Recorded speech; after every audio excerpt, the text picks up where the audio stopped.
மே மாதம் 5ஆம் தேதி இலங்கையில, தமிழகத்துல ஈரான், அமெரிக்கா இடையிலான போர் பதட்டம், மத்திய கிழக்கினுடைய பதட்ட நிலை, இந்த மாரியான விஷயங்கள் கடந்த மணித்தியாலங்கள்ல பேசப்பட்ட முக்கியமான விஷயங்களாக இருக்கு. அது என்னென்ன அப்படின்றத சுருக்கமா இந்த வீடியோல பார்க்க போறோம். தமிழகத்தினுடைய தேர்தல் களம் இன்னும் அதே பரபரப்போட தான் இருக்கு. காரணம்னு சொன்னா, இன்னும் பதவியேற்பு நடக்கல. பதவியேற்புக்கான நேரம் இன்னும் ஒதுக்கப்படல. எப்ப நடக்கும்? என்ன மாரியான அடுத்த கட்ட நகர்வுகள் இருக்க போது?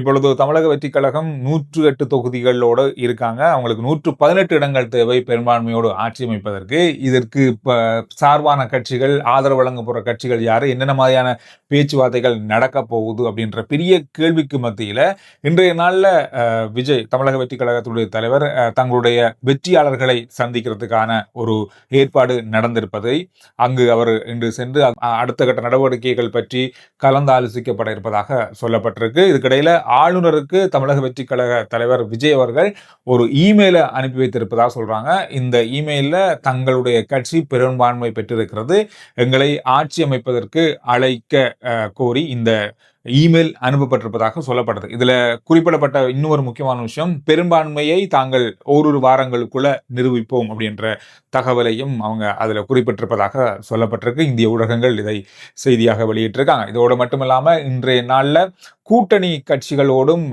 பல பேச்சுவார்த்தைகள் நடக்கலாம்னு சொல்லப்படுது. காங்கிரஸ் கட்சி இதற்கு ஆதரவு வழங்குவதற்கு கிட்டத்தட்ட அவங்க முற்றுமுழுதாக இணங்கி இருப்பதாக சொல்லப்படுது. அவங்கள்ட்ட 5 தொகுதிகள், 5 ஆசனங்கள் அவங்கள்ட்ட இருக்கு. அதோட விடுதலை சிறுத்தை கட்சிகளிடம் 2 இருக்கு. கம்யூனிஸ்ட் கட்சியிடம் 2 இந்த மாதிரியான சிறிய கட்சிகளோடு இணைந்து தமிழக வெற்றிக் கழகம் இந்த ஆட்சியை முழுமையாக பெரும்பான்மையோடு அமைக்கும் அப்படின்ற தகவல்கள் இப்பொழுது வெளியாக இருக்கிறது. என்டிடிவி வெளியிட்ட தகவல் அடிப்படையில் முதல் முறையாக தமிழகத்துல ஒரு தொங்கு சட்ட பேரவை அமைய போகிறது அப்படின்ற மாதிரி அவங்களுடைய தகவல்கள் வெளியாக இருக்கு. இன்னும் ஒரு முக்கியமான விஷயம் இப்பொழுது இந்திய ஊடகங்கள் வாயிலாக பேசப்பட ஆரம்பித்திருக்கிறது.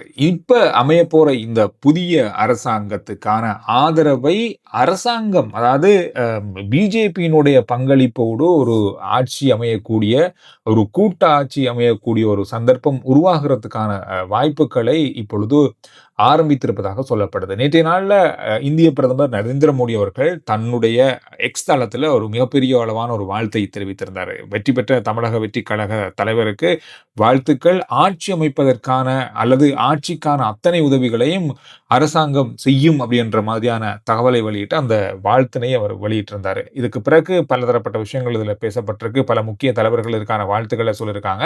ஆனால் இப்பொழுது இருக்கின்ற மீதி ஆசனங்களுக்கு அதிமுகவினுடைய சில உறுப்பினர்கள் ஆதரவு வழங்குறதுக்கான வாய்ப்புகள் இப்பொழுது இருக்கும் அல்லது இது தொடர்பான பேச்சுவார்த்தைகள் நடக்கிறதுக்கான ஒரு சந்தர்ப்பம் ஏற்பட்டிருப்பதாக சொல்லப்பட்டிருக்குது. அது தொடர்பாக தமிழக வெற்றிக் கழகம் இது தொடர்பில் எந்த விதமான கருத்துக்களையோ யாரோடு கூட்டணி வைக்க போகின்றோம் என்ற தகவல்களை இதுவரையில வெளியிடல.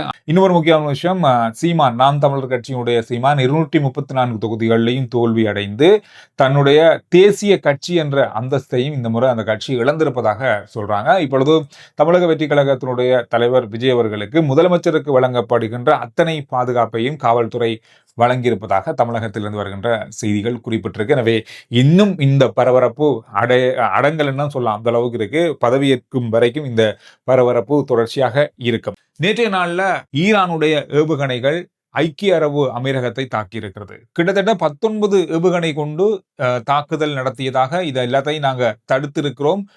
ஐக்கிய அரபு அமீரகம் அல்லது மத்திய கிழக்கினுடைய வான் பாதுகாப்பு இப்பொழுது இயங்க ஆரம்பித்திருக்கின்ற தகவல்கள் வெளியாக இருக்கிறது.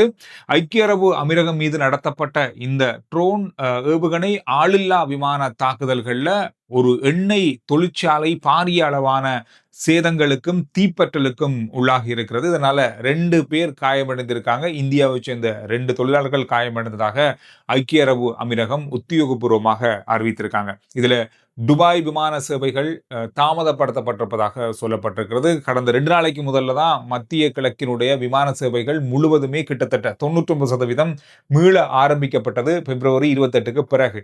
ஆனால் நேற்று நடந்த இந்த தாக்குதலை தொடர்ந்து மத்திய கிழக்கினுடைய பல விமான சேவைகள் இப்பொழுது ரத்து செய்யப்பட்டிருக்கிறது.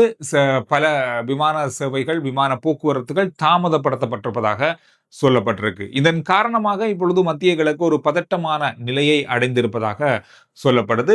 ஏன் ஈரான் ட்ரோன் தாக்குதல்களையும் ஏவுகணை தாக்குதல்களையும் மத்திய கிழக்கின் மீது அல்லது ஐக்கிய அரபு அமீரகம் மீது நடத்தினாங்க அப்படின்ற கேள்வி இருக்கு. அமெரிக்கா நேற்று ஒரு திட்டத்தை கொண்டு வந்தாங்க. அதாவது ஹோர்முஸ் கால்வாய் வழியாக செல்லுகின்ற கப்பல்களுக்கு அமெரிக்க கடற்படை கப்பல்கள் பாதுகாப்பு வழங்கும் ஆபரேஷன் ஃப்ரீடம் அப்படின்ற இந்த நடவடிக்கை. இதன் காரணமாக பல கப்பல்களை அழைக்கப்பட்டது. எங்களுடைய அமெரிக்காவுடைய கடற்படை உங்களை பாதுகாக்கும், நீங்க இந்த வழியாக போகலாம்.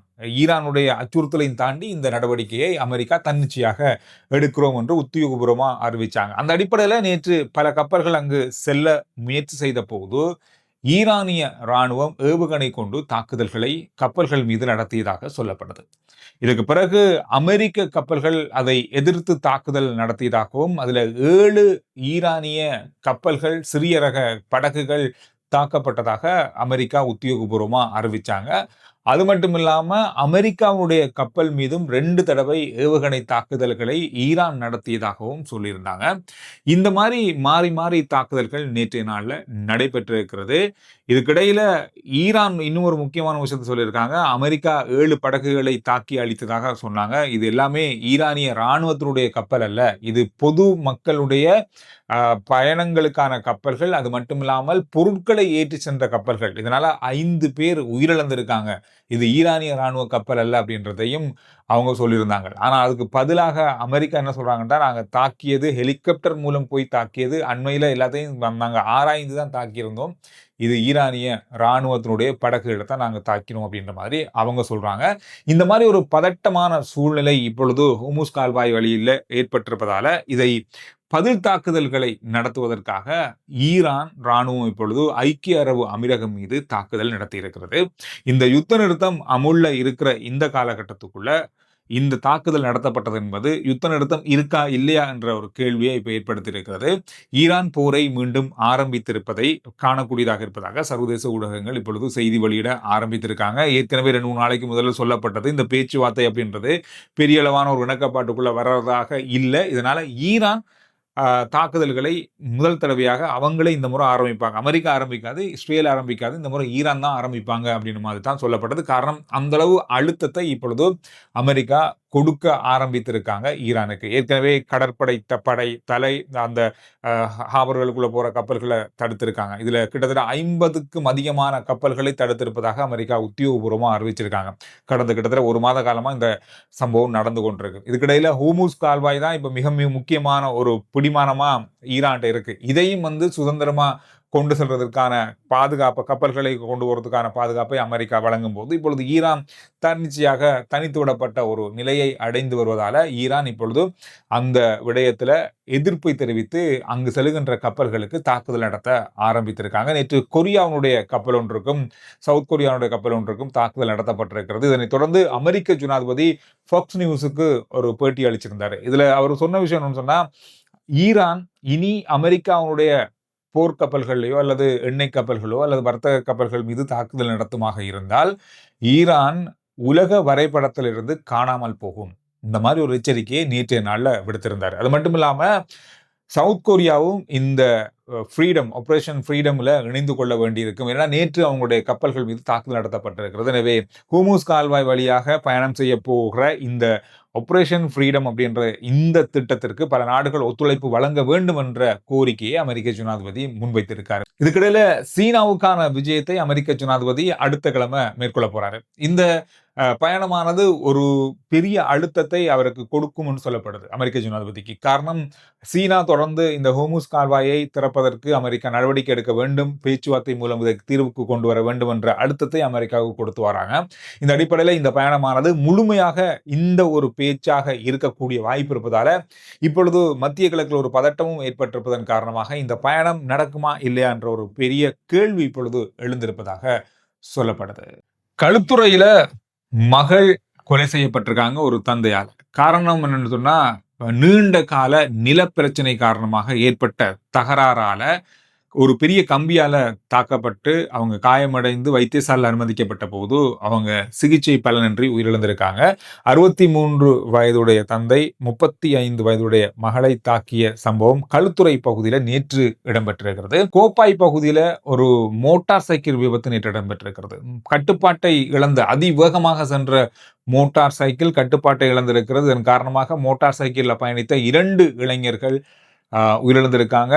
உயிரிழந்த இளைஞர்கள் 22, 24 வயதுடையவர்கள் சொல்லப்படுது. சட்டவிரோதமான முறையில இலங்கையில தங்கியிருந்த 37 சீன நாட்டவர்கள் நாடு கடத்தப்பட்டிருக்காங்க.